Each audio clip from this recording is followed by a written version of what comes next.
किसी की जेब में, किसी की तिजोरी में, छोटे बड़े बैंक में, बटुए से लेकर एटीएम तक में हर जगह मौजूद रुपया हर दौर में लोगों की सबसे बड़ी जरूरत रहा है। इसलिए तो दुनिया कहती है कि बाप बड़ा ना भैया, सबसे बड़ा रुपया। हर चीज से बढ़कर है रुपया, जिसके सिक्कों की खनक हो या करारे नोटों की खुशबू, हर कोई उसका दीवाना है। आज आपको रुपये के जन्म से लेकर अब तक की पूरी कहानी बताने के साथ ही भारतीय मुद्रा के इतिहास और रुपया से पहले कैसे होता था लेन देन, इसकी भी दास्तां सुनाएंगे। वैदिक साहित्य से पता चलता है कि रुपया शब्द संस्कृत शब्द रुपयकम से लिया गया है। इस शब्द का शाब्दिक अर्थ है चांदी का सिक्का। समय के साथ कई बार रंग बदलने, नाम बदलने एवं रद्द करने के बाद अब रिजर्व बैंक पैसे छापने की जिम्मेदारी संभाल रहा है। वर्तमान दौर में हम किसी के पास कोई सामान खरीदने के लिए जाते हैं तो बदले में उसे पैसे देते हैं। उसी प्रकार जिसे पैसे देते हैं वो अपनी जरूरत के हिसाब से अन्य कोई सामान खरीदने के लिए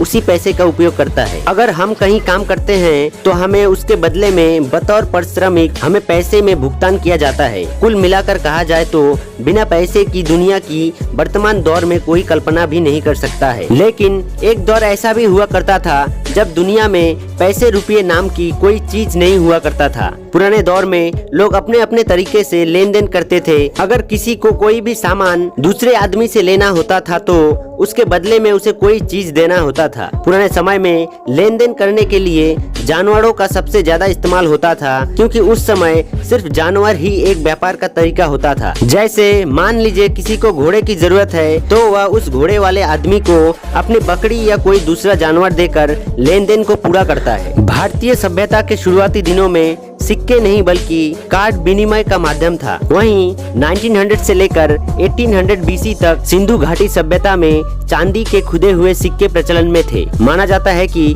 सुमेरियन सभ्यता और सिंधु घाटी सभ्यता में ऐसे सिक्कों के माध्यम से व्यापार किया जाता था। यह ज्ञात है कि रिस्का और मन नामक सोने के सिक्के वैदिक काल में भी प्रचलन में थे और लीडियन स्टेटर यानी फारसी सिक्का और चीनी सिक्के के रूप में प्राचीन भारत में सिक्का भी प्रचलन में था। 6ठी शताब्दी ईसा पूर्व में 16वीं महाजनपद काल के दौरान व्यापार के विस्तार के साथ ही सिक्कों के प्रचलन में इजाफा हुआ, जिनमें गांधार, पंचाल, कुड़ू, कुंतल, शाक्य, सुरसेन और सौराष्ट्र आदि के अलग अलग सिक्के चलन में थे। हालांकि तब इन सिक्कों को टका नहीं कहा जाता था। इस प्राचीन सिक्के को पुराण या करशपन के नाम से जाना जाता था। ये सिक्के चांदी के बने होते थे। हालांकि वजन बहुत ज्यादा नहीं था, लेकिन हर बस्ती के सिक्कों का आकार अलग अलग था। आकार और प्रतीक भी महाजनपद से महाजनपद तक भिन्न थे। सौराष्ट्र के सिक्कों में कुबड़ वाला बैल था, जबकि दक्षिण पंचाल के सिक्कों में स्वास्तिक का प्रतीक था। लेकिन मगध के मामले में यह ज्ञात है कि एक समय में एक विशिष्ट प्रतीक नहीं बल्कि एक प्रकार का प्रतीक प्रयोग किया जाता था। अगर बात करें मौर्य वंश के पहले सम्राट चंद्रगुप्त मौर्य ने अपने शासनकाल के दौरान सोने, चांदी, तांबे और शीशे से बने उत्कीर्ण सिक्कों की शुरुआत की थी। बाद में इंडो यूनानी कुषाण राजाओं के हाथों में नए सिक्के बाजार में आए। ग्रीक शैली के अनुसार इन सिक्कों में विभिन्न प्रकार के चित्र उकेरे गए थे एवं कौटिल्य के अर्थशास्त्र के अनुसार चांदी के सिक्कों को रुपया रूप, सोने के सिक्कों को स्वर्ण रूप, तांबे के सिक्कों को ताम्र रूप और शीशे के सिक्कों को शीश रूप के रूप में जाना जाता था। एवं दिल्ली की तुर्की सल्तनत के दौरान सिक्का का आकार और मात्रा फिर से बदल गया। 1200 एडी तक सुल्तानों ने सिक्कों पर इस्लामी डिजाइनों को उकेरने का आदेश दिया। उसी दौरान बाजार में सोने, चांदी और तांबे से बने विभिन्न सिक्के चल रहे थे। सुल्तान इल्तुतमिश के शासनकाल में 2 प्रकार के सिक्के, टंका यानी चांदी का सिक्का और जीताल यानी तांबे का सिक्का का प्रयोग होने लगा था। दिल्ली के सुल्तानों ने उस समय की आर्थिक व्यवस्था को सुव्यवस्थित करने के लिए विभिन्न मूल्य वर्ग की मुद्राओं को बाजार में उतारा था एवं सुल्तान मोहम्मद बिन तुगलक ने सोने के सिक्कों के बजाय तांबे के सिक्के पेश किए। लेकिन इससे समस्या पैदा हुआ और नकली नोटों का बाढ़ आ गया एवं मोहम्मद को उन सभी सिक्कों को बाजार से वापस लेने के लिए मजबूर होना पड़ा। 1526 एडी के बाद मुगल सम्राटों ने विभिन्न मौद्रिक प्रणालियों को एकीकृत किया और उन्हें एक सेंट्रलाइज रूप दिया।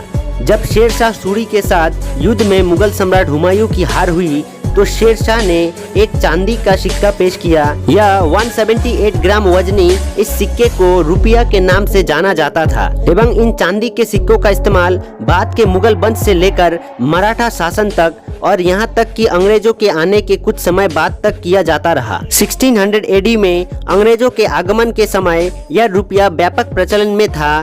कई प्रयासों के बाद पराधीन भारत में स्टर्लिन पाउंड मुद्रा का उपयोग शुरू हुआ, लेकिन रुपये का उपयोग भारत की सीमाओं से परे फैल गया और ब्रिटेन के विभिन्न हिस्सों में भी जा पहुंचा। 18वीं सेंचुरी आते आते बैंक ऑफ हिंदुस्तान और जनरल बैंक इन बंगाल और बंगाल बैंक नाम के बैंकों ने भारत में कागजी मुद्रा छापना शुरू किया।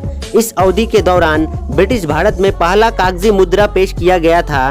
1857 के विद्रोह के बाद अंग्रेजों ने रुपया को मुख्य मुद्रा के रूप में पेश किया एवं कागज के इन सिक्कों में उस समय महारानी विक्टोरिया के चित्र का प्रयोग किया जाता था।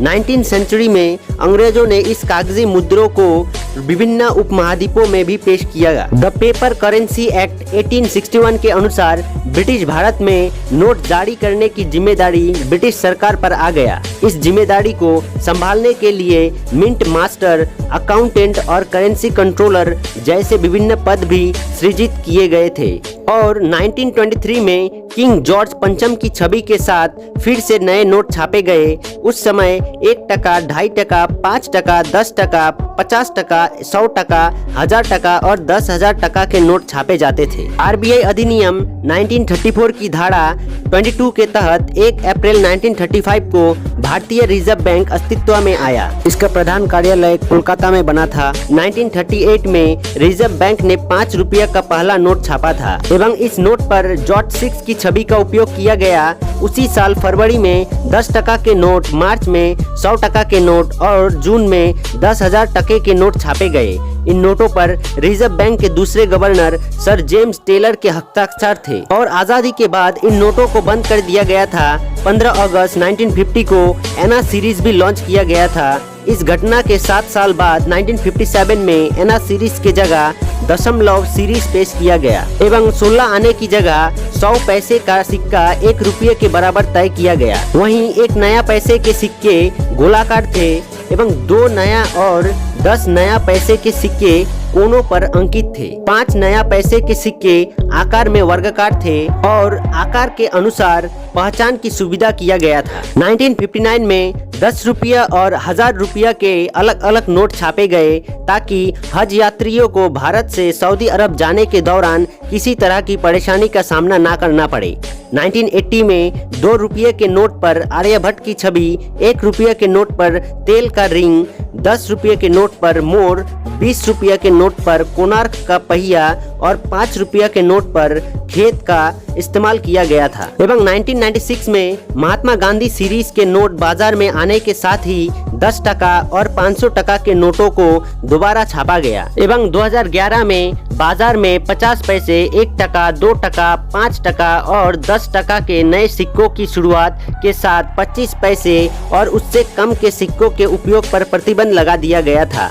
यहाँ तक कि नया रुपया चिन्ह भी पेश किया गया एवं 2016 में भारतीय मौद्रिक प्रणाली में फिर से बदलाव आया। 500 रुपये और 1000 रुपये के नोट रद्द कर दिए गए हैं। इसकी जगह 500 रुपये के नए नोट बाजार में आ गए एवं मुद्रा बाजार में 200 रुपये और 2000 रुपये के नए नोट पेश किए गए हैं।